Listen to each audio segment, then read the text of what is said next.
makes it such a hot topic issue is because we're talking about law. Who gets to be God? Who gets to be God's deputies? Who is the Most High? Who is the divine authority?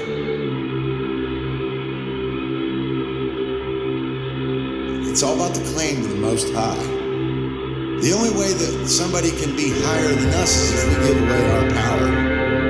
Because there's nobody, we're all equal. But we're not equal in our knowledge, so ultimately I think it does have to be a hierarchy, but it has to be a cooperative hierarchy, like a bee colony. It's about what our value system is, what we care about.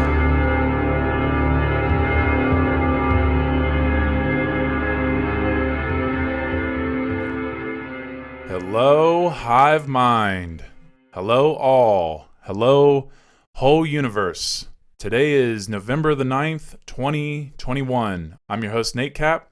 Welcome to the 51st Cubbywhole podcast, where important topics are unveiled, discussed, and tested.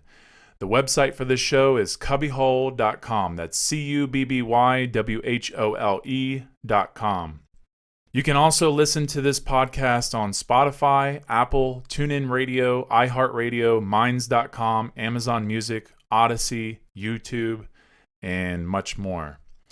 Today I'm going to introduce and break down much of the Fellowcraft Degree, including the pillars on the porch, the spiral staircase, natural law, and I will be covering the G, the capital letter G between the square and compass. And if you are already initiated into the mysteries of Freemasonry and you already know about the capital letter G, I think you will definitely find value in the correlations that I have shared towards the end of the show regarding this symbol. So if you can make it all the way through the show and really hear what I'm saying, I think you will find much value there, okay? So if you made it this far in the show, in these shows, okay, I'm assuming you're ready to pass on over to the winding stairs in the second degree, okay? So it's going to be another jam-packed show with lots of very interesting breakdowns, and I'm hoping that you've listened to these shows in order up until this one. It's not going to do anybody any good who gets here and has not listened to these shows, especially regarding Freemasonry, okay? On the last show, number 50, I gave a bit of a breakdown regarding the sacred pillars, the sacred feminine and sacred masculine pillars. And I also talked about the 3 Eastern lights within the Entered Apprentice tracing board, the first degree tracing board, okay? I also uncovered the importance of recognizing encrypted Masonic symbols in language, how letters and numbers are mostly Masonic in their origins, which means that we must be open to encrypted messages within our languages, okay? Especially when dealing with Freemasonry, because we have to understand that the oldest mystery tradition is Freemasonry, and it's been around for hundreds of thousands of years, and it is definitely an undertone in the letters and numbers that we use in our language. So it's really important that we pay attention to the sciences of esoteric Freemasonry in order to understand our language better, okay? Now, I also gave a short little allegory of the treasure chest, which has to do with the Entered Apprentice and you being the captain who is using this map of the self in order to find your treasure within your chest, which is your heart, which is your care, okay? And I also put a finer point on the meaning of the trestle board being the place that we trace upon, which is what we use as a easel in order to trace out our sciences of self, okay? And I got into a lot of what the first degree tracing board is all about on its right side, where it's on its south side, which is when I introduced the importance of the capital letter E as a symbol in regards to that tracing board, okay? Now, there was some other symbolism I covered, but if you missed it, I definitely recommend going back and listening to that show, okay? It's really a bad idea to listen to these shows, and this show especially, if you're not all caught up on the other shows prior, okay? You'll only be confused starting here, okay? Trust me. Now, what has to be really realized is it can truly be an amazing personal experience regarding the knowledge in these recent shows only if you have the necessary prerequisites, okay? The degrees of Esoteric Freemasonry are a progression. They're a beautiful progression of the soul. They're a beautiful scientific progression of the soul. It's a symbolic spiritual journey towards the unfoldment of the soul. That's what it's all about. So to arrive at this type of knowledge means you, the serious student, is wanting the truth of who I am, or who am I, and why I am here. The truth of you and why you are here, and what this means, what this whole world is. So before I take us into the Fellowcraft degree, I just want to say a few things and share some other interesting tracing board images regarding the first degree that I feel we should at least familiarize ourselves with. So, which I'm going to share with you here just in a few minutes, okay? So the first thing that I want to mention is I know some are a little confused to why I started talking about allegories, but haven't really broke any of them down yet. Well, what I said in those shows where I introduced allegory, I believe I said something to the effect that if we truly want to understand allegory and the deeper psychological aspects of allegory, then we need to understand a great deal of the Masonic science and degrees from the tracing boards, especially the first three, right? And that's what I'm doing right now. And once I believe I've covered enough of these degrees in this science, then Brandon and I will be doing some allegorical breakdowns of movies especially, okay? And, maybe after I get done with the second degree, maybe I'll take a little break between the degrees and I will do a little bit of a breakdown. Maybe I'll have Brandon come on and we'll do a breakdown of a movie or do some story breakdowns. But we'll see, okay? Another thing that I feel is important to respond to is I notice that people are a little confused when I use the term initiate, because I've mentioned that you're now initiated into the mystery tradition if you've made it this far into the show. But if anyone has begun this podcast, they are automatically initiated in some way. Now, obviously, I'm not saying anyone's initiated into any group or gang or cult or religion, okay? Not at all. So, initiation, if you're not familiar with what it means, especially being initiated into the mysteries, it just simply means to enter or begin. Okay? That's it. You've begun your journey. You've entered the inner temple. That's it. So, the entered apprentice degree symbolically represents being initiated into the mysteries. But if you've listened to this information shared on this show, you are literally initiated into what you've heard. You're initiated. And there's nothing bad or evil about that. It's actually quite the opposite of that, especially with regards to anything about the self, the sciences of the self. To not be initiated, to willfully not be initiated is not a good thing, okay? That's ignorance. That's willful ignorance. And that can never be a good thing. Okay? Now, if you go to the podcast section on the Cubbywhole website under the show number 51, you'll see that I have shared some other tracing boards in the slides section, okay?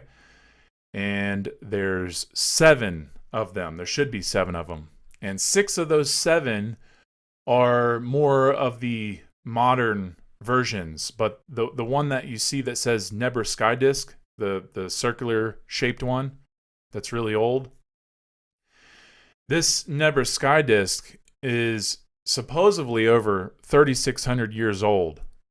I'll be definitely sharing more information on that disc in future shows, but I refer to the Nebra Sky Disk as the feminine expression of Solomon's Temple, okay? But it's the same science either way. It's the same principles as the modern tracing boards, for the most part. Now, let's make sure to follow along with these slides for today's show, okay? And I just want to be very, very clear that if we truly want to learn these mysteries deeper, then we really need to be serious in listening to the information being presented on this show while looking at the images, okay? That's how we really get way more out of what's being shared, okay? It's so important to understand that when there is knowledge being presented and there's an image to look at, then what happens is the information starts to become clear. It's when you have the knowledge in the image, you are able to put things together faster and more efficient because the information is already within you. So hearing the information, hearing the knowledge that I'm presenting, and then seeing the imagery, the symbols, it starts to resonate with each other. You're able to see what it's really saying deeper, you know? That's why they say a picture is worth 1,000 words, because a picture is something that can hold the knowledge. That's why the tracing boards are what holds knowledge. So when we arrive to the tracing board with enough knowledge, then the information that is already in the tracing boards becomes more evident. It starts to resonate with you. It starts to help you understand what these boards hold as the science that is within us. Okay? Because it's about understanding the science of self. So, having the image, having the knowledge is very important, especially at the same time. Now, let's go ahead and dive into the second degree, okay? Or walk in or fly in, however you want to approach this inner structure of the self, this science of the self. Okay, so I hope everybody has their imaginations, their imagine at ions, okay? Because that's what's really going to be needed here to help us understand this information on a deeper level. We need our imagination's eye on. You know, conscious, critical thought with knowledge and deep observation of the self. That's what needs to be on. Now I'm going to start with the slide of a quote by Gary Lockman, who wrote the book, The Lost Knowledge of the Imagination. He said, true imagination has a transformative power. It can alchemically transmute information from the senses into symbols to be deciphered or language to be translated. In essence, it turns facts into meaning by linking parts into wholes.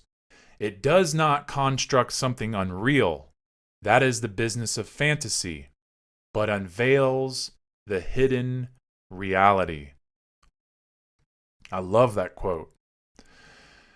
And that's what this is all about. That's what all these degrees of esoteric Freemasonry are all about. These degrees are here to unveil the hidden reality of self. Okay? And the imagination is our greatest tool to do that with, especially for this lifelong unfoldment of the soul. Right?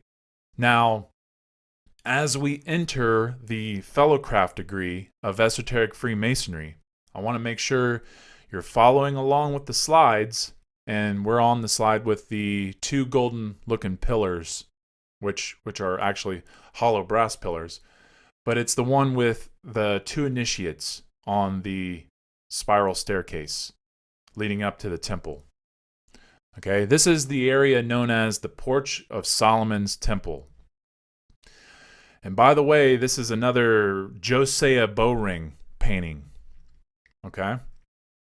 Now, symbolically, this is where the seeker of truth arrives.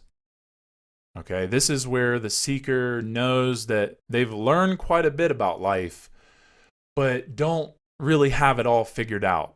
You know, the student knows that they're not self-omniscient. They're not all-knowing. And they know that there's much more knowledge and truth to be discovered. This is where the student really begins to gain a truer hunger for truth. To really put truth first, really. To be so hungry for truth that almost nothing else matters. And this is the degree of growth and spiritual manhood. Okay? It's about addressing the mind. So the entered apprentice is about encompassing the body, and then the Fellowcraft is about addressing the mind. And then the third degree, the Master Mason degree, is about conferring the central mystery of all Freemasonry. And they're all three about perfecting the soul. Okay? So this tracing board is representative of the ending of the apprenticeship. And that doesn't mean leaving anything behind from the entered apprentice degree. This is about becoming a fellow of the craft. Okay? And fellow can also mean follow, as in follow the masters of the craft. And obviously, not to be a follower in the sense of blind faith or taking orders, but it's about realizing that there's value in the works of the master builders, you know, that really needs to be learned from and built upon. It's about standing on the shoulders of giants. And obviously, not literal ones. But the fellow also is about being bound in mutual trust. And this mutual trust comes from the meeting on the level, you know, being principled, being aligned to the laws of nature. Okay, a Fellowcraft is a fellow spiritual workman, and it's about being a companion to other builders, other spiritual builders.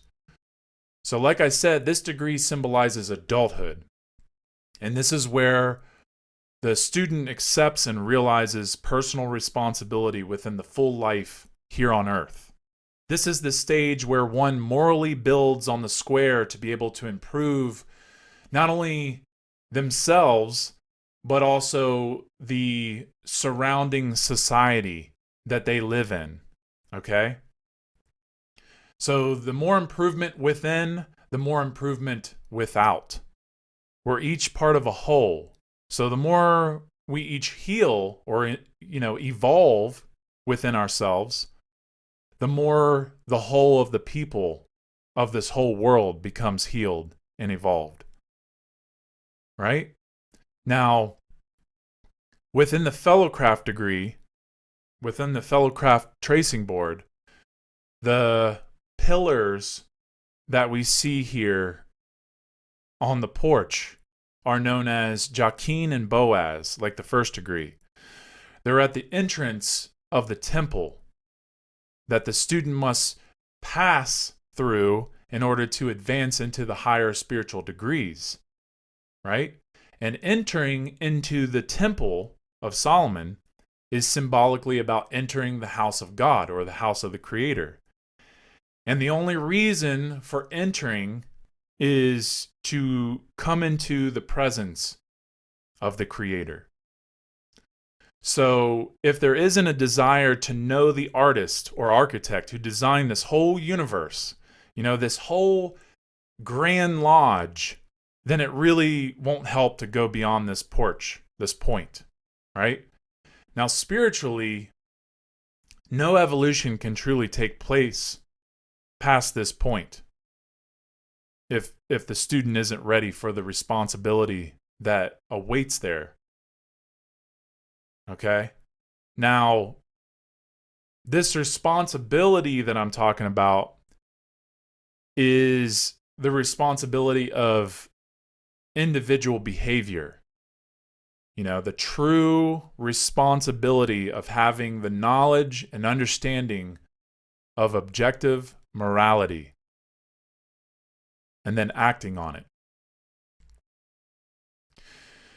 Now I'm going to explain this much further with the symbols, okay?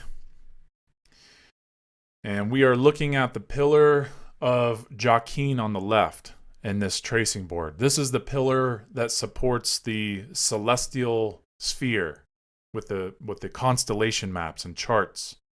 The sphere that's all netted up, okay? On the chapiter, the capital of the pillar.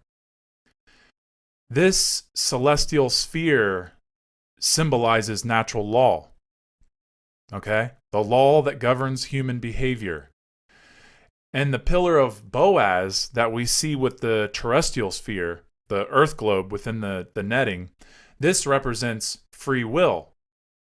The ability to choose right action over wrong action.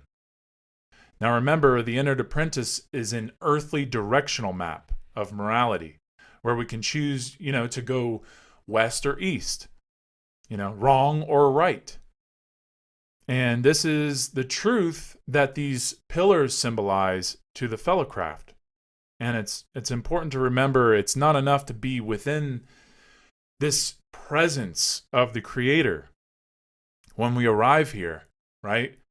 But the student must truly desire to be there through their personal free will choice, but to not forget that it has to be a choice that's aligned in natural law. And this is what we really must truly understand before advancing towards the spiral staircase. The Fellowcraft initiate has to know and understand, and more importantly, be able to demonstrate a basic understanding of natural law.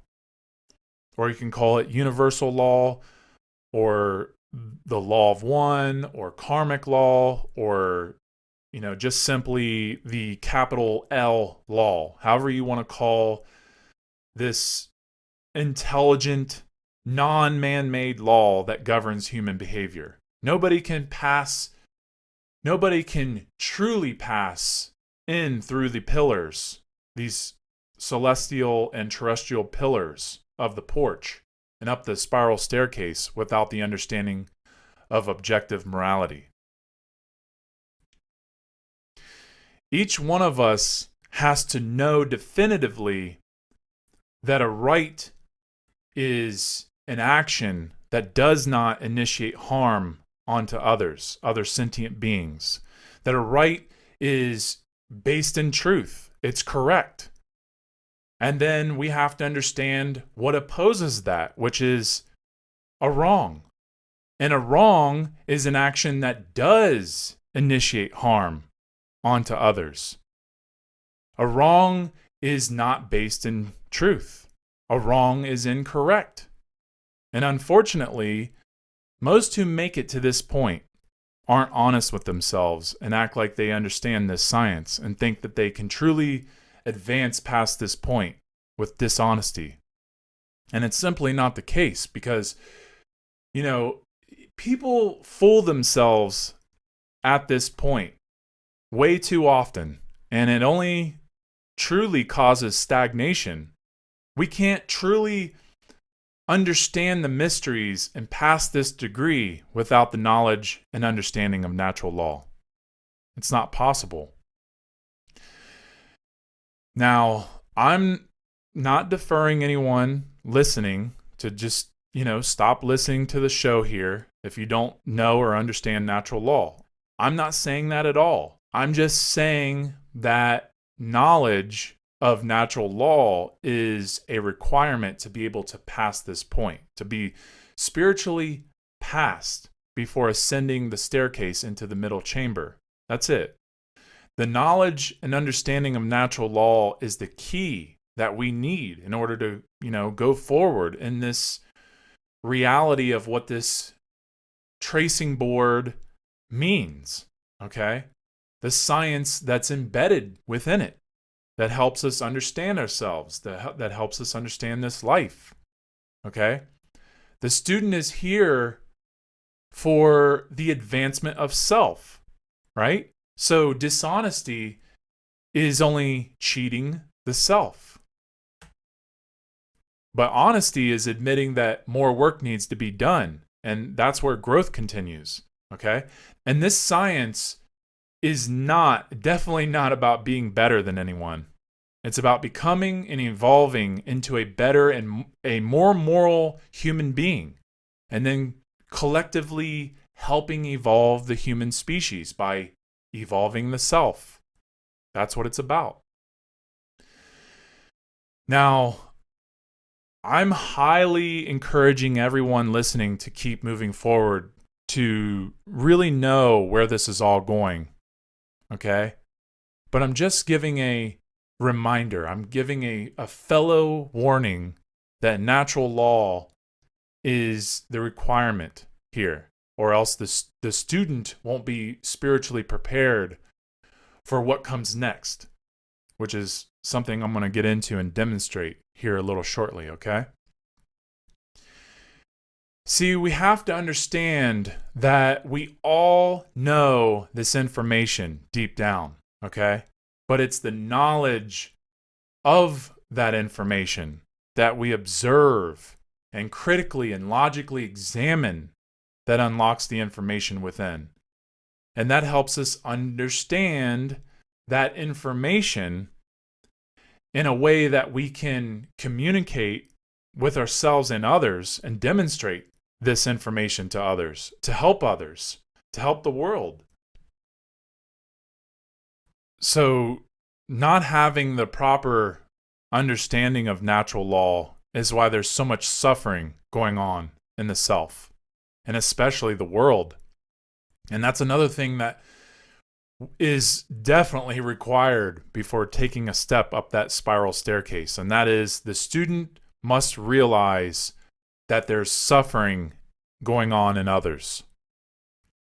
The student must realize that as there is any suffering in others, then there is suffering taking place. So as the saying goes, as one suffers, all suffer.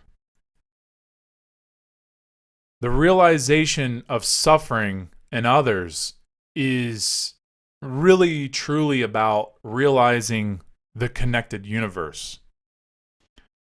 And then realizing that as one heals from the suffering in the self, the whole world heals. Okay? That's really, really deeply important to understand because we're all connected. Now, let's move forward to the spiral staircase. And this is where we further our knowledge of natural law. I mean, all 3 degrees are about furthering our knowledge and understanding of natural law, but the steps in the spiral staircase, these steps help us approach natural law further in the sciences. They help us understand these sciences deeper. Okay? Now, these stairs can be called the winding staircase, or they can be called the spiral staircase. But both names are very important to know and keep in mind. If you notice, there are 2 initiates standing on the stairs in this particular tracing board. There's one at the bottom wearing a plum roll as a pendant around his neck, which means you, as the student who is finding your care, who understands objective morality while keeping your emotions upright, is ready to go further inward. It's about keeping emotions in check to be able to listen to the instructions, to be able to receive the instructions we don't want to hear, we don't want to receive.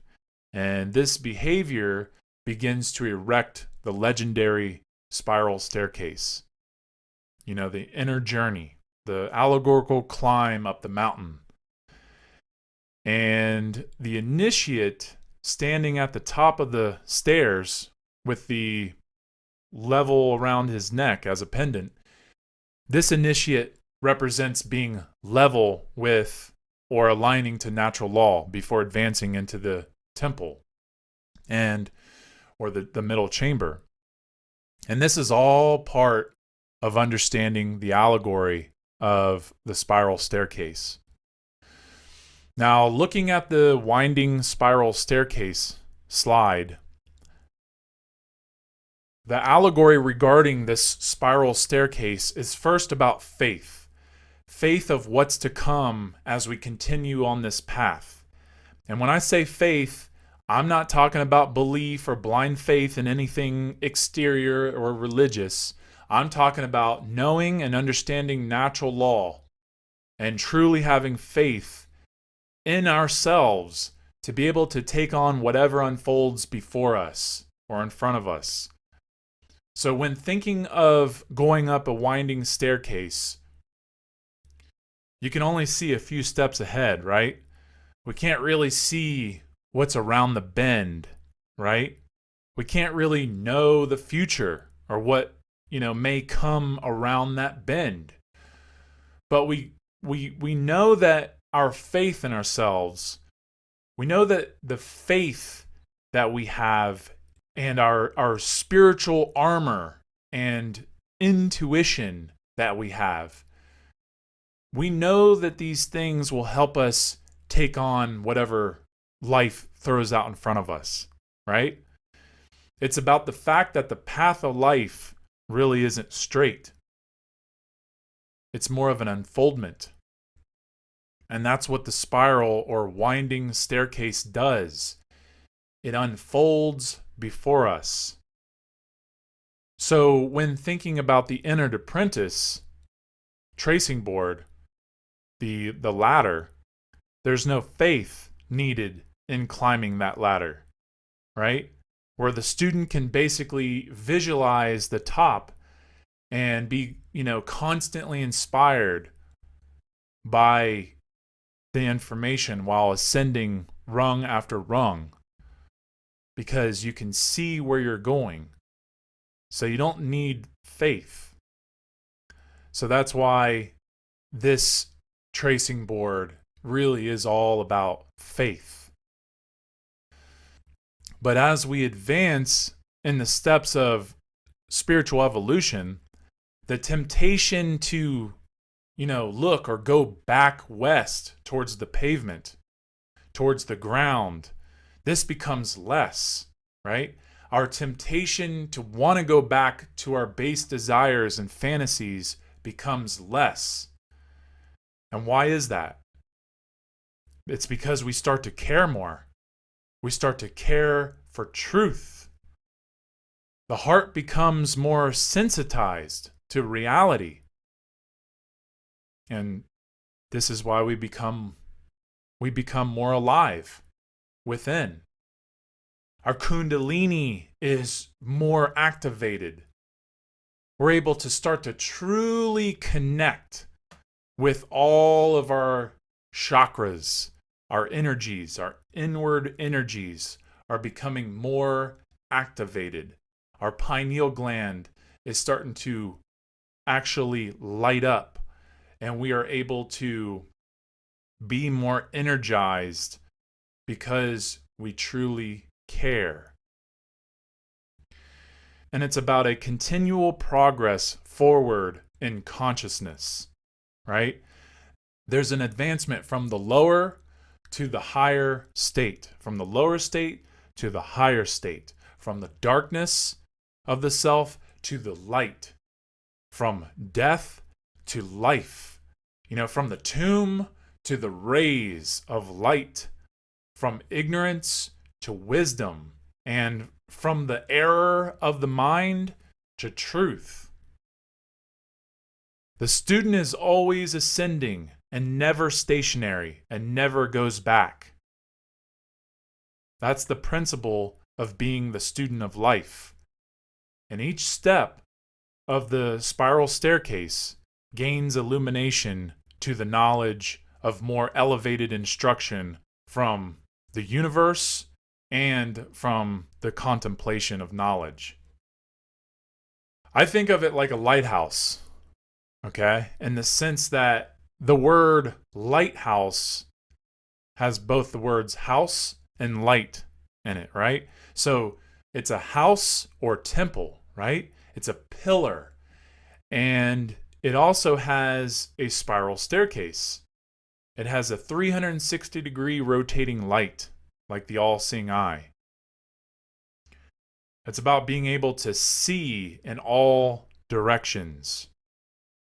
Okay? The light.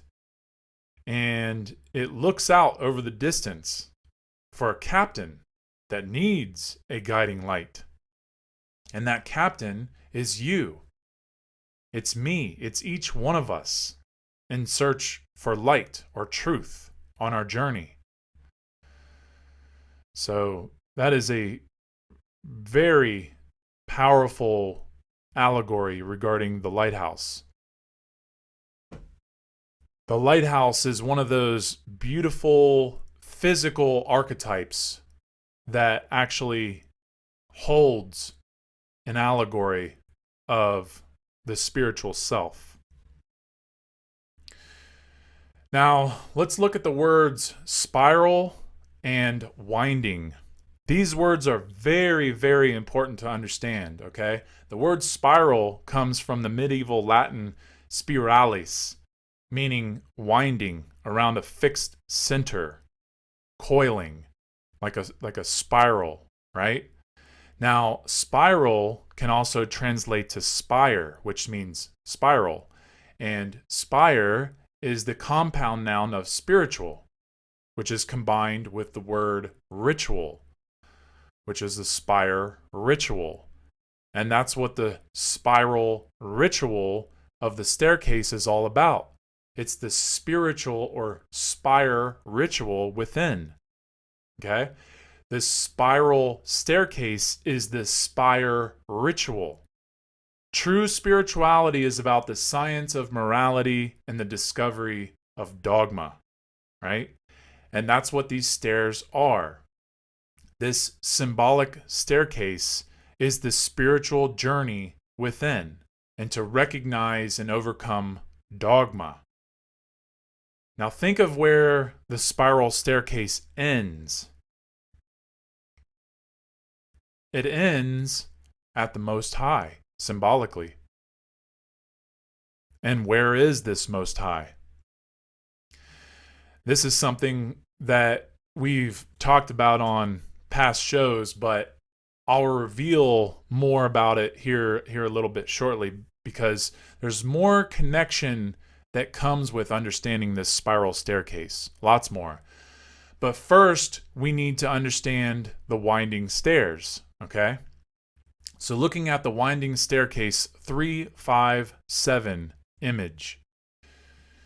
Now, the word winding has a few encrypted meanings when it comes to this staircase.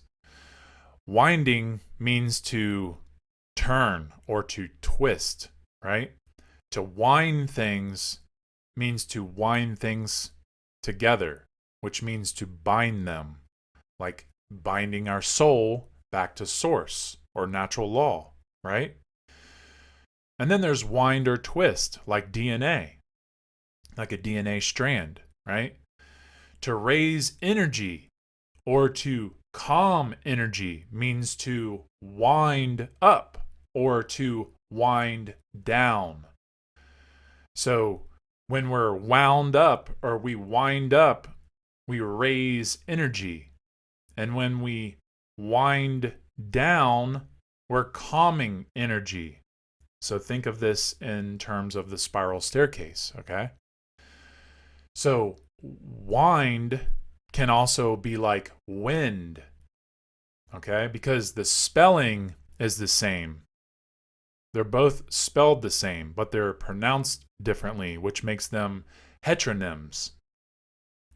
So when we think of wind, we think of wind like blowing wind, or to get wind of, meaning to receive a message of some kind in such a way.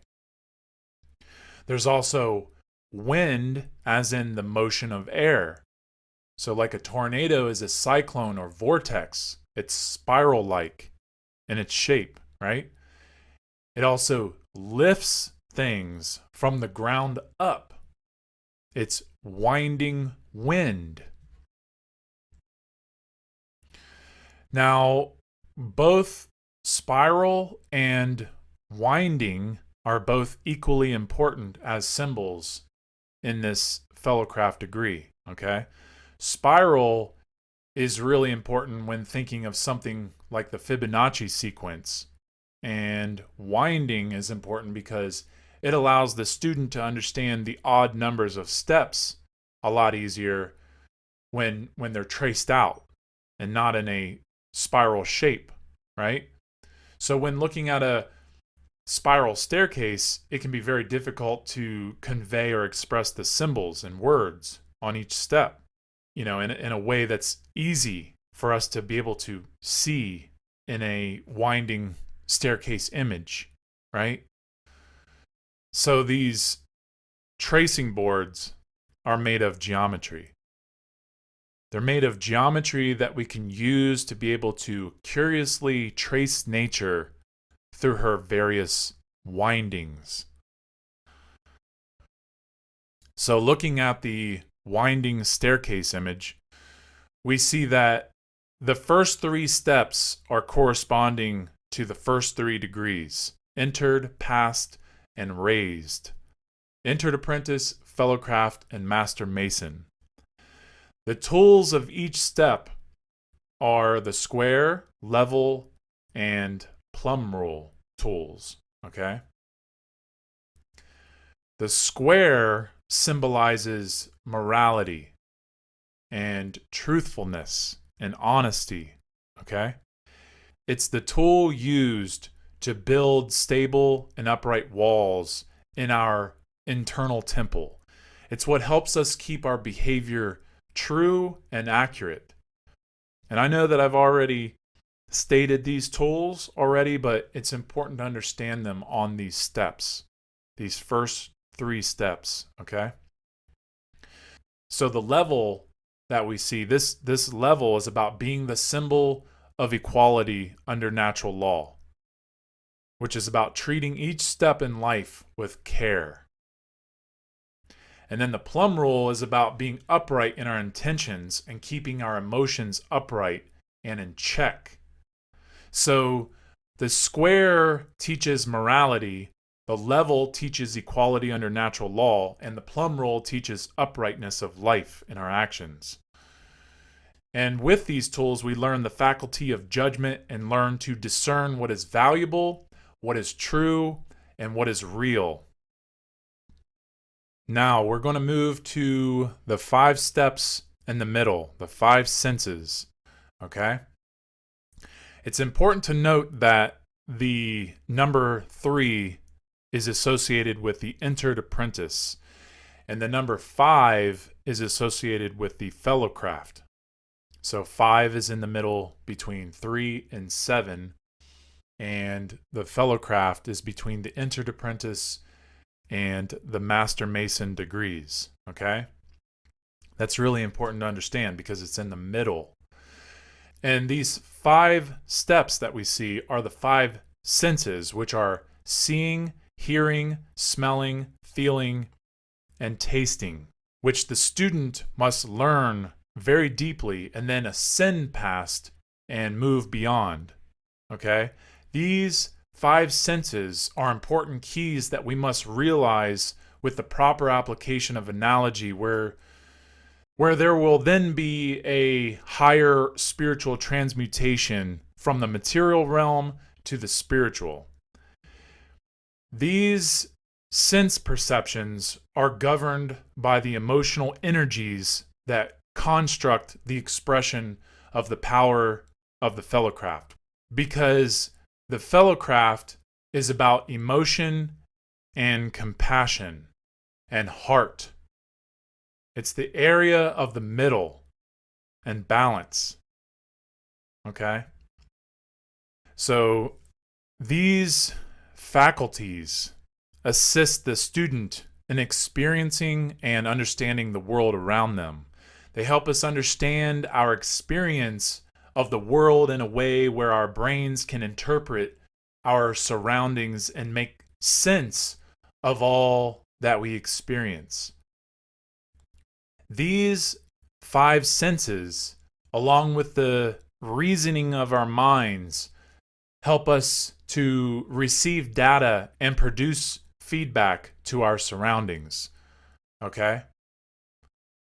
Our 5 senses are the bridge between the known of the material world and the unknown of the spiritual world. And these 5 senses are like our body's own graphic user interface within reality. And just like a computer, the graphic user interface is only part of the equation, right? The graphic user interface is how the person interacts with the whole of the computer and is able to navigate usage of the machine, of the computer, right? This is what our 5 senses are for within our body. Okay? So as materialism has a stronghold on our bodies and 5 senses, it then has a stronghold of our minds. And there is much more to the world and universe that can't be understood by these 5 senses. So the student of the craft is instructed to explore beyond and move past these 5 senses, but to realize that these 5 senses are very important that we master. Okay? Because that's what it's about. It's about mastering the senses. We have to realize that these senses are our limited earthly senses. They are the physical world senses. And it's here that we realize that the belief in these 5 senses as the end-all be-all, or that we're solely limited to these senses and can't see any further in reality, this is where we come to realize the dogma and illusion of the 5 sense perception of reality. Because reality is beyond what we can see and feel and smell and hear and taste. Just as we can't see gravity. We can't hear a dog whistle. Does that mean that they don't exist? No. We can't see natural law, right? But we can know that it operates just by understanding its effects and the causes of those effects, right? It's about understanding causality. These winding stairs are really all about how we logically come to deeply understanding natural law, how we test it, how we measure it, how we align with it, and why it is the solution to ending the slavery within. And then, of course, by ending slavery within, we manifest that end outwardly into the world. Now, the next set of steps, the next odd set of steps, are 7, which are made of the trivium and the quadrivium. These are the 7 liberal arts. And Brandon and I covered these liberal arts in the first 2 shows. And these 7 liberal arts are the scientific methods that we learn to think with, especially scientifically. So first 3 and then 4. And this science is here to challenge our beliefs, okay? To critically learn how to discern truth from falsehood and find the inaccuracies and dogmas in life, and really anything, especially anything to do with man's authority. Now, I want to share just a small anecdote of my journey into understanding natural law. And that is, when I was learning natural law, I had also just started to learn these liberal arts. And I just ripped through natural law. I tore it apart. I tried to, anyway. I tried to find any error or any dogma or any fallacy because it was hard for me to see how there could be such thing as objective morality. I could not understand that there was such thing as a law that governs human behavior. And I exhausted my research to the point where I started to actually come to an understanding that there really is an organic, intelligent, and inherent mechanized system that governs human behavior in the universe. And it's a system not made or caused by man. It's something that we each discover on our own. It's not a made-up thing. It's something that we each can discover. And I realized that this law, this universal binding law, is something that can and is felt by all beings, all human beings especially, regardless of their ignorance or knowledge of it. And it's something that can and is felt by all beings with the capacity to reason. It can really only be understood through each person's own personal discovery. But it's a discovery that's based in science. It's based in science that, when understood by the individual, by the student, then they are able to meet on the level. We're all able to meet on the level in nature when we have an understanding of this science and live by it. That's what the level is all about.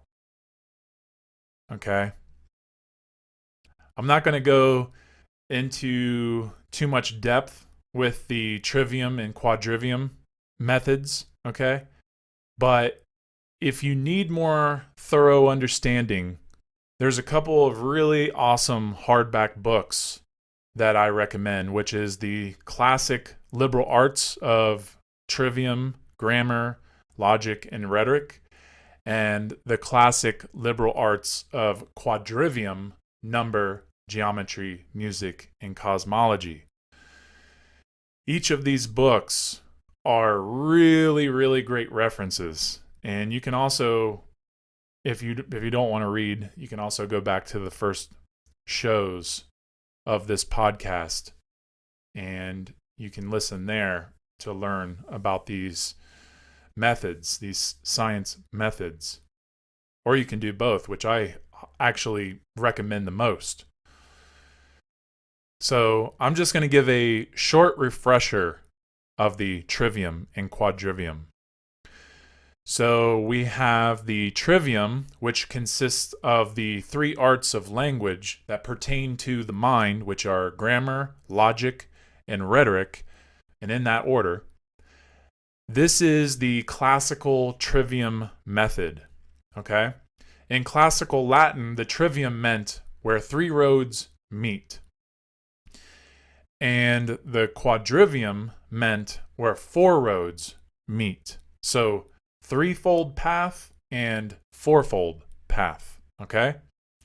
It's about truth discovery. So starting with the trivium and the first step of the 7, which is grammar, this is about assembling knowledge. It's about gathering data from an eclectic array of sources while looking at all sides without any prejudgment, okay? And then the second step, which is logic, this is about the art of thinking and pondering and ruminating. It's the filtration or processing stage towards understanding.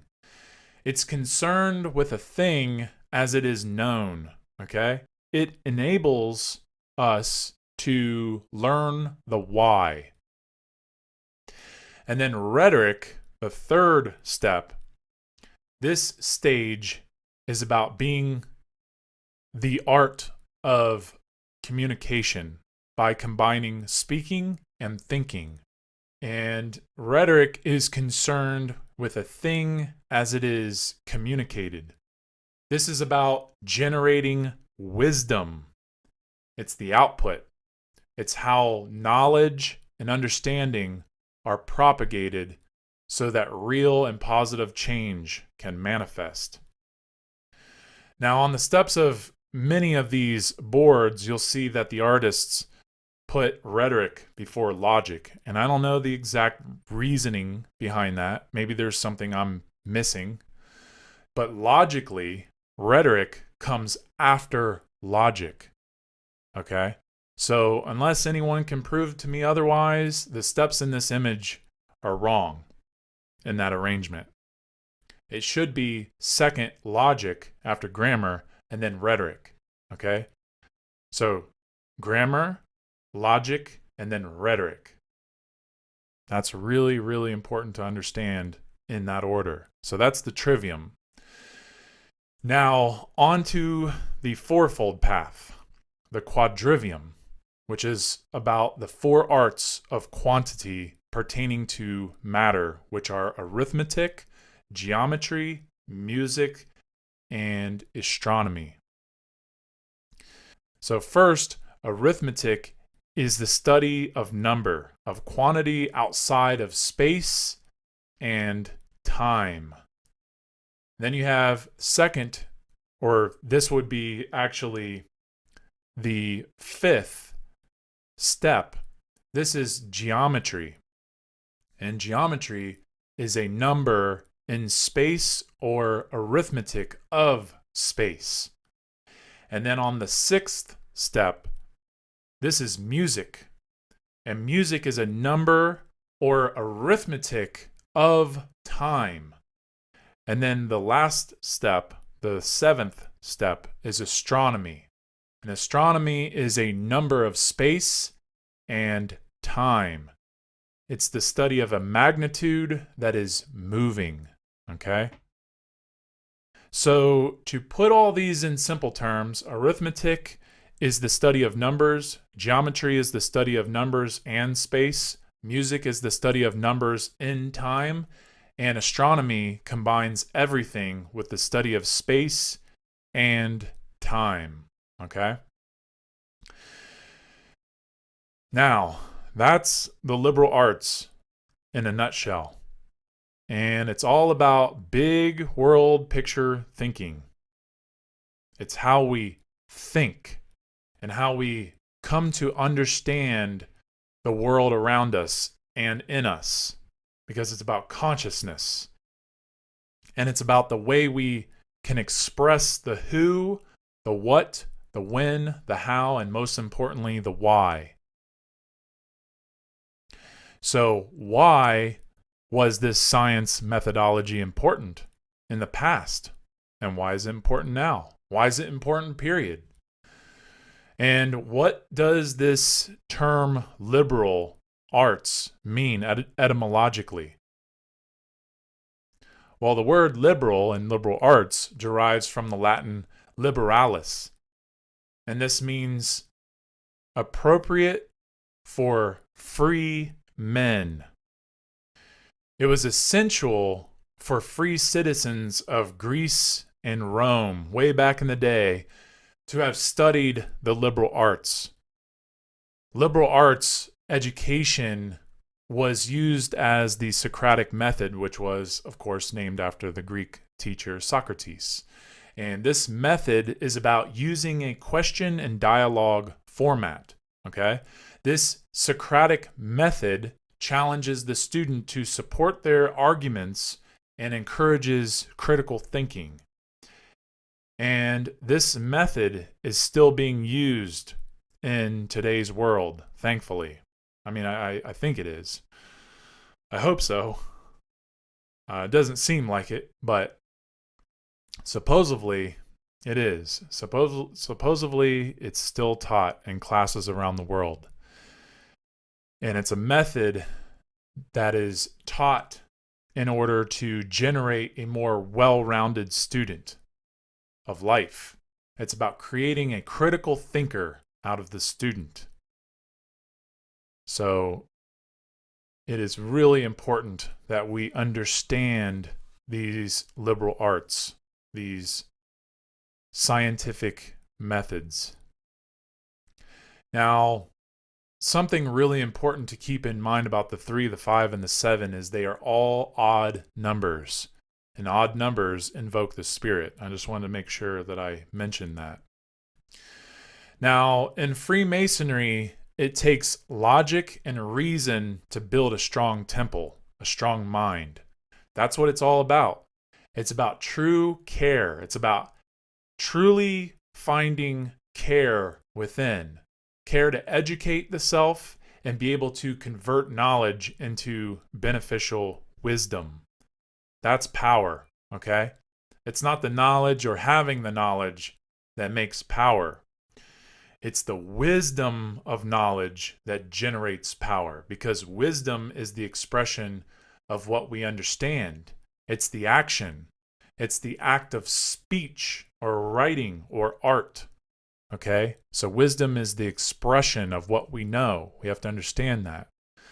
So as we wind our way up the spiral staircase, as we find our care and begin to understand the spiritual and physical as one, not being separate from one another, as we advance forward into the middle chamber, we begin to understand the middle pillar and its true purpose.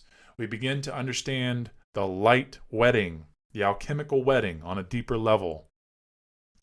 And there's a feeling, an understanding of balance within, okay? And this is all about finding what has been lost, which is equilibrium. Now, from what I understand, the symbol that really needs to be understood at this point is the square and compass with the capital letter G in the middle. So make sure to follow along with the square and compass slide with the G in the middle, okay? This symbol is known as the square and compass. So first, let's start with the square, okay? We have to understand the square in order to begin to understand the compass. The square is one of the most important and significant symbols within Freemasonry. And this square is made of two legs. And these two legs create a 90-degree right angle. And that's really important to understand. The right angle tool is used to test the accuracy of the sides of the ashlar and to see that its edges define the same angle. Okay? So the same angle of the ashlar matches the angle of the right angle of the square. And of course, this is a moral allegory of the self. It's about matching our actions with what we say we want and perfecting our soul as we advance in this journey. Okay? The square on its own is really, really important to understand. Okay? Because it's a symbol of morality. We act and build on the square. We act rightly and build justly and honestly on the square. Okay? So as the lower tool in this image, it equates to the base consciousness. Okay? Lower consciousness. And lower consciousness corresponds to the R complex or reptile part of the human brain. Okay? The lower part. It's about the physical or material world ego identity. It's about ego control and fight or flight. So, how do we overcome this part of ourselves? How do we control that which wants to control others and rule over others and give in to base desires? The lower self or base consciousness needs to be put in check, right? It needs to be ruled over. And this is the part of the self that needs to be raised out of and into order to become a master of the self, to master the self. That's what this symbol represents. You know, coming out of ego identity by mastering the self. Ego has its negative qualities and it also has its positive qualities, okay? So wanting to control others or allowing base desires to dominate the spiritual faculties, you know, just always taking the easy, fun, nihilistic way through life and cutting corners, you know, for pure comfort and enjoyment and never facing the shadow self or never truly facing the truth or never observing the negative aspects of the world or the suffering of others. Okay? It's also like the control freaks who have to have everything their way, even at the expense of other beings being harmed. And that's what being not in control of the self or not mastering the self is all about. This is the ego gone wild. This is what the ego does as the executor over the spirit. Now, the positive sense of the ego is about survival, like getting out of the way of a falling branch from a tree because it's going to bust you in the head, or, you know, defending yourself because someone's, you know, flailing a knife at you. You have to protect yourself, right? But the point is that any base desires and control over others can't help humans evolve or heal or raise higher frequencies of consciousness. It doesn't work that way. Now, the square and compass is arranged in 3 different ways to represent each of the 3 degrees. So look at the slide with the 3 square and compass formations. The entered apprentice is represented as squaring the circle.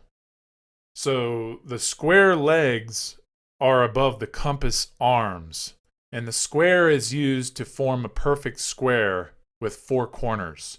And we find the middle point of the square by drawing 2 straight lines crossing diagonal. And where they intersect is where we find the middle point. And the middle point is where we use the compass to draw a circle from. To draw a circle from the midpoint edge of the square between the 2 corners of the square. Okay? So one thing we have to remember is that the compass symbol is always above the square in all 3 degrees. And the square symbol is always below the compass as a whole symbol. And this is also about understanding lowercase self versus higher case self, right? And in the Fellowcraft, when looking at the tracing board in the upper part of the temple structure, we see that one arm of the compass is above the square on the left and one arm below the square on the right. This symbolizes the heart and the mind. And with the expression of the higher emotion, the heart point of the compass is freed from binding the square. It's about becoming free from the lower binding of the emotion, right? It also represents the wind of the spiral staircase in the sense that up is spiritual and down is material. You have the material going up and the spiral and the spiritual going down, and it's kind of like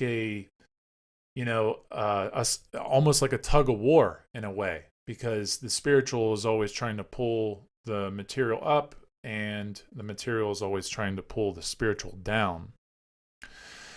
Now, I believe that the artist Leonardo da Vinci kind of nailed the meaning of the Fellowcraft regarding the square and compass formation, which is depicted in his Vitruvian Man piece, especially with his expression of the square and circle.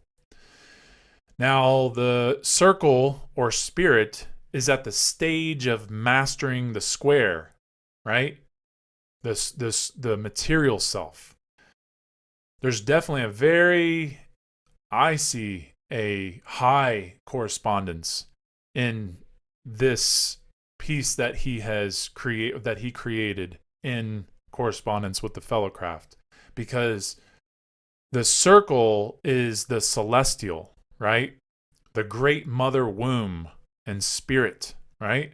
And the square is the symbol for earth, all the physical manifestation, and our orientation on the earth being the 4 directions or 4 corners, and also the 4 seasons, right?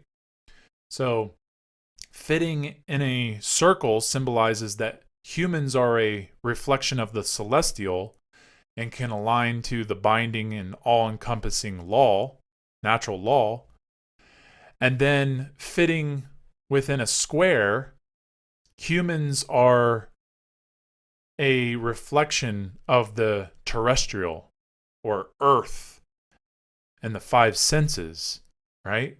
So humans have the ability to bridge the celestial and terrestrial into harmony.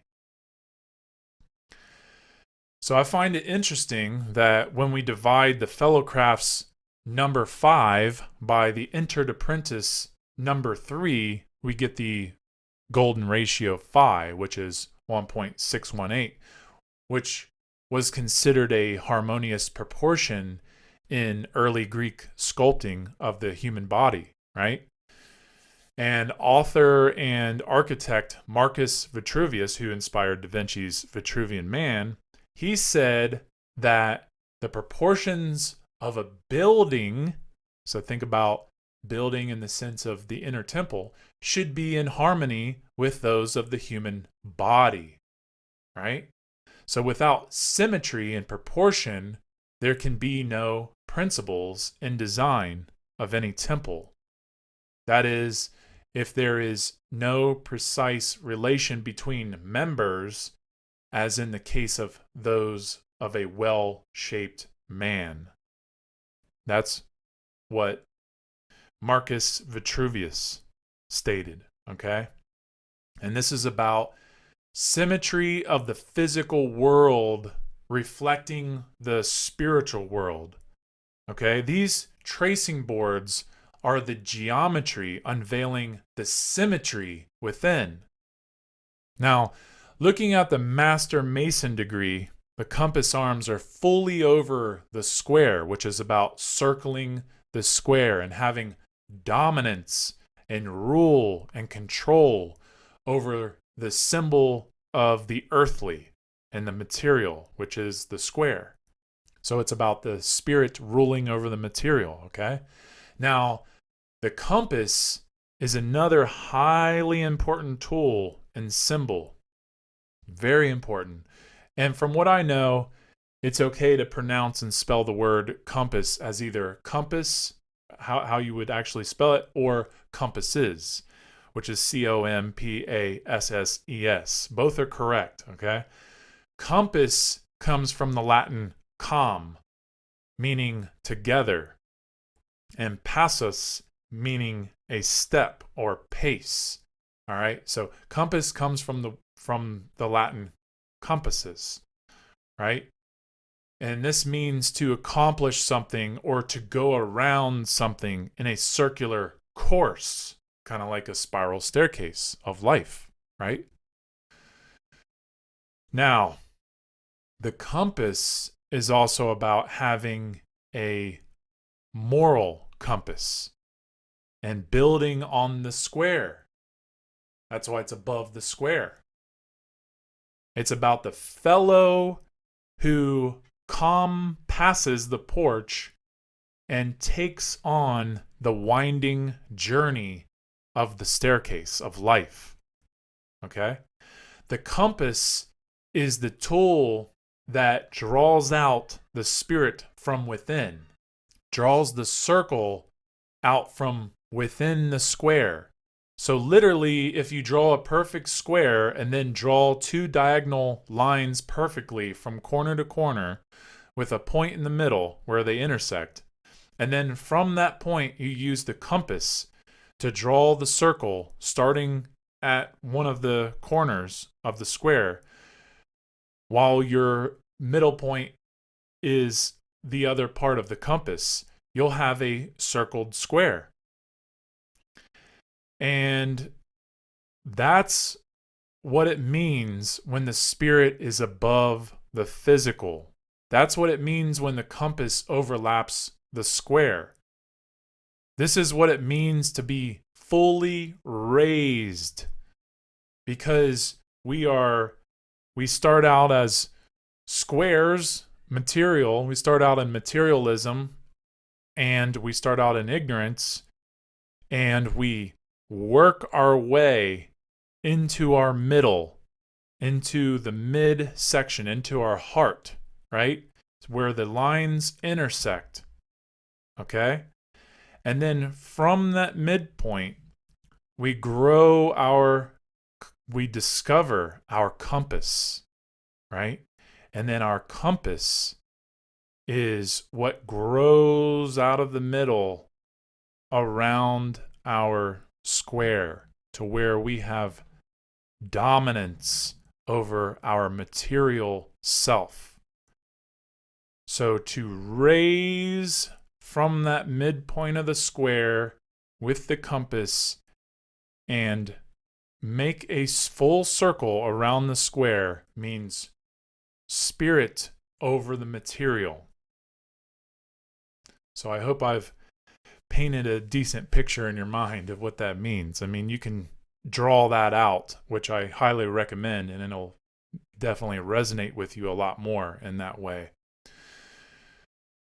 But the compass is the most prominent emblem of virtue. And when I say virtue, I'm talking about moral excellence and good character, okay? The word virtue comes from the Latin virtus, literally meaning manliness in the masculine sense, like being courageous with warlike virtues.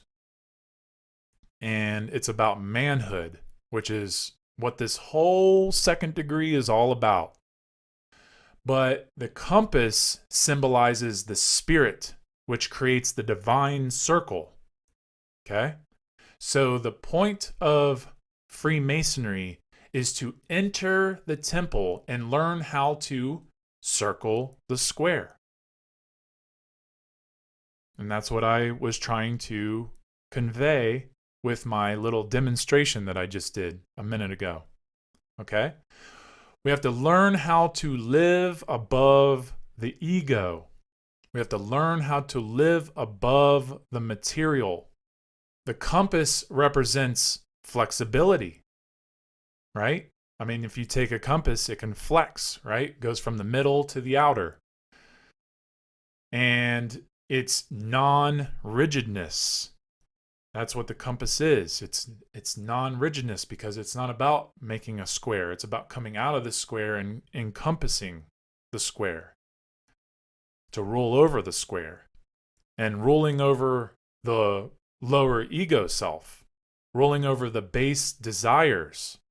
So this whole symbol, this square and compass with the G in the middle, is the iconic symbol, okay?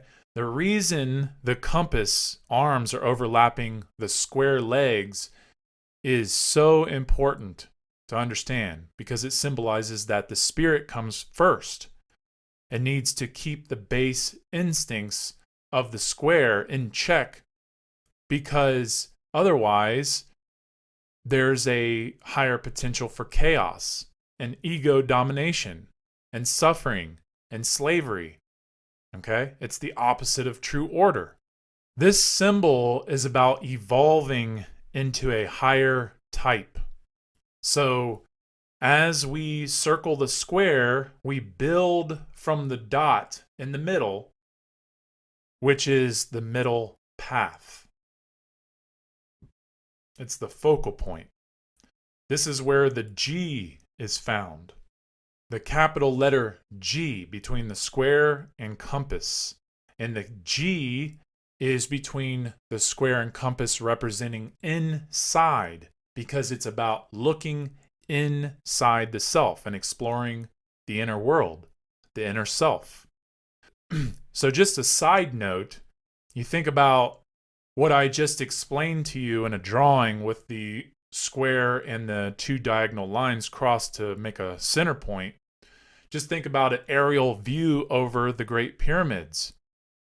You know, the shape and the diagonal intersecting lines. Of course, it's a three-dimensional shape, but that's what you can turn that square with the two diagonal lines, the 2D, that's the 2D shape, and then you can raise that point into a pyramid. Now let's look at the G slide, okay? So traditionally, the G stands for geometry and God, okay? But this letter is way more than just a letter for a name, okay? It's a symbol of symbols. The G can also stand for Genesis, Genesis of creation. It stands for Grand Architect of the Universe, okay? G-A-O-T-U. It stands for gift, like gift of life. It stands for green, as in green language, because green language is the middle language. It's a middle frequency language. It's when you are in a middle frequency, when you are very aligned and finding your equilibrium, this language becomes more evident. It speaks loudly to those who are more balanced. So green language is definitely associated with the second degree, the Fellowcraft. And green, the color, is very important because green is the middle color of the visible spectrum. It's the color of the middle heart chakra. It's the color of the best foods, and it's the color of a luscious, lively nature, right? And G is also Gaia. Speaking of nature, it's Gaia, it's Mother Earth. It's also the gavel, as in the netcher, the NTR, right? The three sticks crossed, which I'll explain a little further as we continue, okay? It's also about the inner G, because energy is in the inner, right? It's about Gnosticism and gnosis, having knowledge. And we have to pay attention to the words that have a silent G, like Gnosticism and gnosis, okay? There's a reason that it's silent. We have to pay attention to the silent letters in our language, okay? It's about goodness. G is about goodness. And it's about the gateway, all right? The gateway to true spirituality and the divine presence of the Creator. Now, one thing the G represents that is really important to keep in mind is the generative principle. And I kind of touched on this principle back in show 16, I believe. But the generative principle is about causality. It's about how we create what we get, or what we have already created and received. Okay? It's about the expressions of natural law. And the two biggest underlying polarities or causal factors, these expressions within our collective human experience, are love and fear. Okay? The expression of love or the expression of fear. We have to understand these expressions and what they manifest into our world. We need to know how these two polarities work and how our choices between them ultimately affect our lives and everything that, like I said, manifests into our reality. We are the creators of what we experience here in this earth domain, okay? So generative means to create. So the capital letter G has something else really revealing when we see what numerical order it is in the alphabet. It's the number 7. It's the 7th letter. But look a little deeper and we see that this capital G symbol is a diacritical combination of the letter C and the number 7. It's a combination of both. Okay? That's what the capital letter G is made of. So it's about seeing or seeing the 7. Make sure you're looking at the slide with the C7, okay? In the Greek alphabet, the G is the 3rd letter, okay? But in the English and other alphabets, the capital letter C is the 3rd letter, okay? And the letter C being 3 is spiritual. So 3 in its essence is a spiritual number by nature. When we look at the capital C, we look at it as a symbol and see that it is an arc or arch, right? It's a feminine symbol as it's receptive, okay? It looks like a crescent moon, which is feminine. And to see is to receive information, right? So to see the 7 is to G. So to see the G, right? To be able to see the G is to see the 7. So if C is an arc and holds the 7, then we can understand that the capital letter G is the arc that holds the knowledge of the 7. I'm telling you, it's all in there, in the capital G. I mean, gee whiz. Now, the G being the generative principle and the arc of the C with the 7, we can come to realize that the 7 hermetic principles are all stored and concealed within the 8th hidden or unspoken principle. I'm going to get into what I mean by this unspoken principle as we continue, okay? Now, the C stands for concealment as the arc, right? Because that's what it means in the G. And 7 is about all 7 hermetic principles concealed. And 8 is the number of the infinite, or the one, or the all in all, being the creator, right? So as we look at this slide, we see all 7 points and circles concealed within the one great circle, the seed of life, okay? And that's Big Mama right there. See? Even the math tells us this amazing equation. So really the 8th principle is really the G principle. It's hidden, it's occulted, it's unspoken. It's the creator principle. Now, I'm going to share my reason for coming to this conclusion and correlation. There's a lot more that I want to add to what I'm trying to convey here, okay?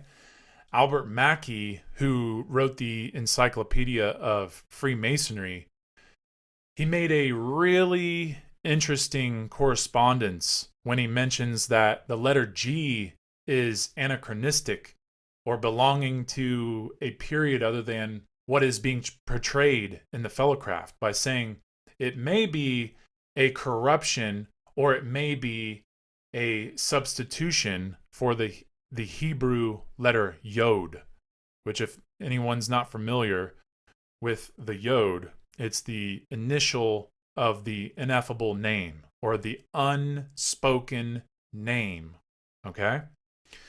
And this name is spelled out YHWH,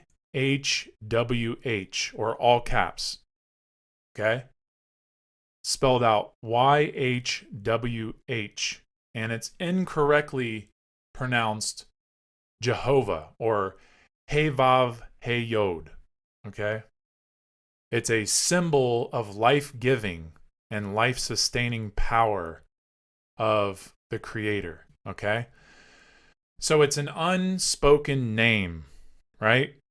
Now, really try to stay with me here, okay? There's what's called Pythagoras' number of perfection, represented by the 10-pointed triangle called the tetractys, okay? And this symbol is made of commas and yods. So it's a figure that was used by Pythagoras consisting of 10 points, all right, arranged in a triangular form to represent the monad. And this symbol was considered as very sacred by the Pythagoreans and was to them what the Tetragrammaton was to the Talmudists, okay? And if you're not familiar with the Tetragrammaton, it's in the slides with the Hebrew symbols in the triangle, okay? But the name comes from the Greek meaning 4 letters, okay? The 4-lettered name. The 4-lettered name of the 3-lettered word. And what 3-lettered word do you think that is? It's God. God in Hebrew as the 4-lettered word. YHWH. Incorrectly pronounced Jehovah. Okay? Because it's the unspoken word. So, looking at the tetractys symbol, we see there are 4 rows from top to bottom. And there are 10 points. And 10 is not of any high significance in Masonry, as it is in the Kabbalistic tradition, okay? But it is in the sense that it is the somethingness and nothingness, the 1 and the 0. But the point is that this is a 10-pointed equilateral triangle of 4 rows of dots. And there's another slide that you'll see on that, the one with the 10 dots making a triangle that says tetractys. Now, this symbol also does hold the cube or gavel of 7, which is surrounded or concealed by the 3 points of the triangle, which then creates the 10, okay? So it is a 7 and a 3 that creates the 10. That's important to pay attention to. And 10 is the number of the yod, or 4-lettered word, okay? The tetragrammaton, right? Now, supposedly, the yod is supposed to be where the G is, in between the square and compass, which if you look down the hallway in the Fellowcraft tracing board, you'll see this Hebrew symbol. And if anyone doesn't know, the yod is the capital letter J in Hebrew. And it's the first initial of God in Hebrew. Okay? That's really, really important to note, to pay attention to. J is the 10th letter in the English alphabet, right? Now, all this is going to come full circle real soon, okay? Now, if the claim that the yod is where the G is in the middle of the square and compass, then it makes sense either way because it's the same meaning. They both mean the same thing. They both mean the creator. But then, when it comes to the science and pure forms, this is the part that we really need to pay attention to. The 7 is more of a pure form than the 10. And the 7 holds more knowledge. 7 is more pure because it's more reduced and pure and simple. And that means it's closer to source. Plus, 7 is the number of the combination of spirit and the physical, the 3 and the 4. And it's an odd number. And remember, I said odd numbers invoke the spirit. But even the Egyptians understood the 7 as the triangle on top of the square, which corresponds to compass and square. It's 3/4. It's 7. It's the house. It's the temple. It's the universal lodge. So we have to see that the yod is interchangeable with the G, but to recognize the 7 as a more pure form, okay? Now, one of the really important things about the ineffable or unspoken name that I would like to point out about the seed of life image in the slides is that the encompassing circle around the 7 circles of the seed of life corresponds to the generative principle, concealing all 7 principles, which is the ineffable principle. It's the hidden principle. It's the unspoken principle. Okay? It's the all-encompassing principle. The G is the C as the arc that holds the 7. Okay? G is the yod. The yod is the initial of the unspoken name. So the 8th principle is really the G principle. And to understand that and come to that conclusion on your own, this symbolizes care. You cared enough to want to know and understand the Creator, the G, to see the 7, to see the arc that holds the 7 hermetic principles. C stands for care, because it takes care to really see the 7 and to know God, the Creator, and what God means. That's what it's about. I'm not trying to sound preachy when I'm saying this. I'm just saying this, the science and the math, it all adds up.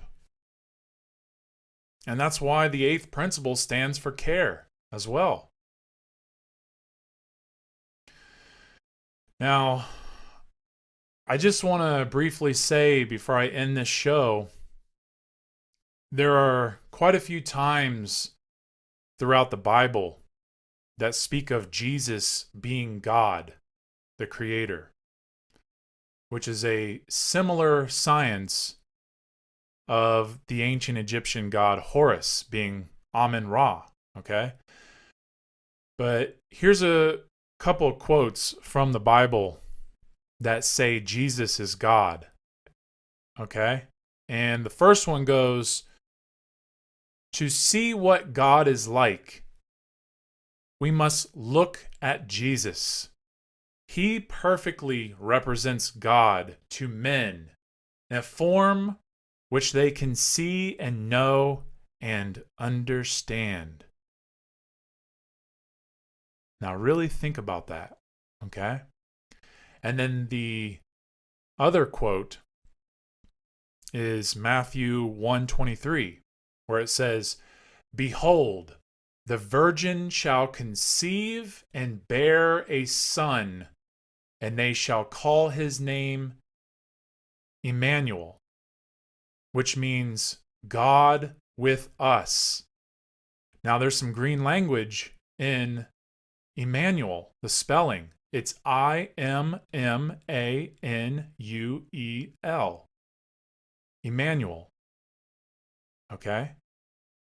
And the green language is I'm manual. God with us.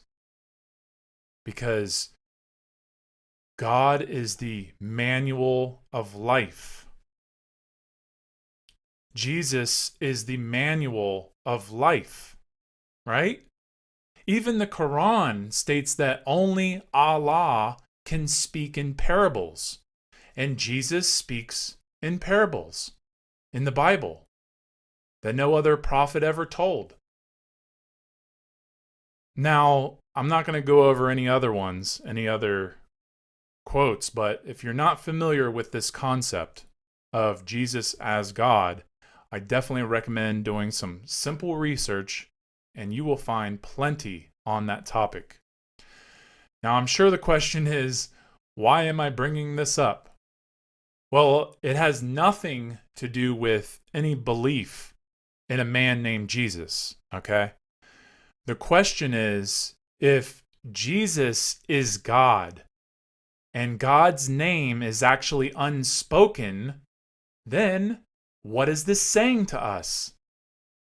It's not about thinking anything, supernatural or anything like that, okay?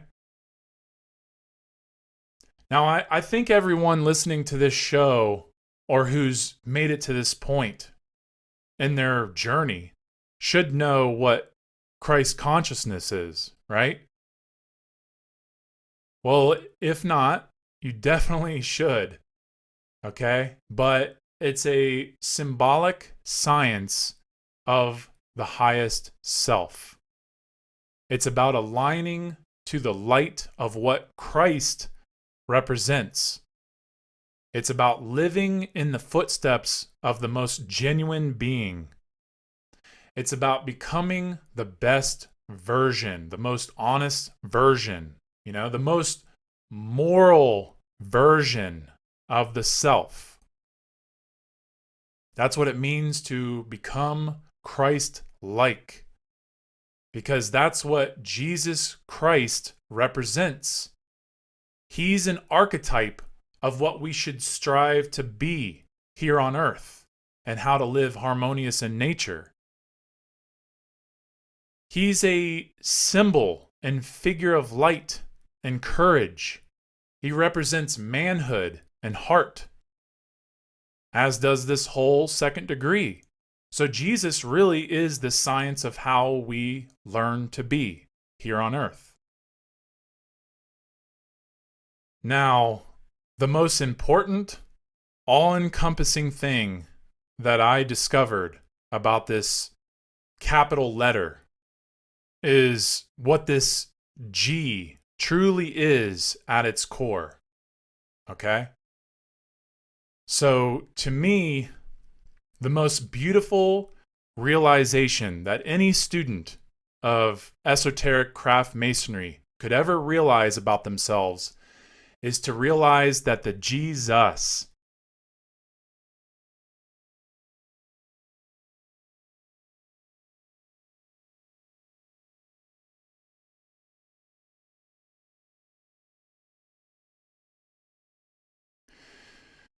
more shows, presentations, and news can be found at Cubbywhole.com.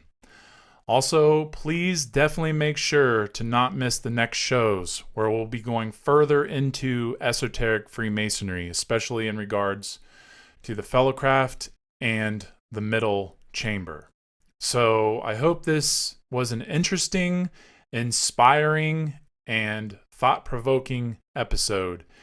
And if you have any questions at all regarding the topics for these shows, please email me at cubbyhole@mail.com. Also, any donations are always appreciated, as any funds donated go directly to the maintenance and upkeep of the Cubbywhole website. All right?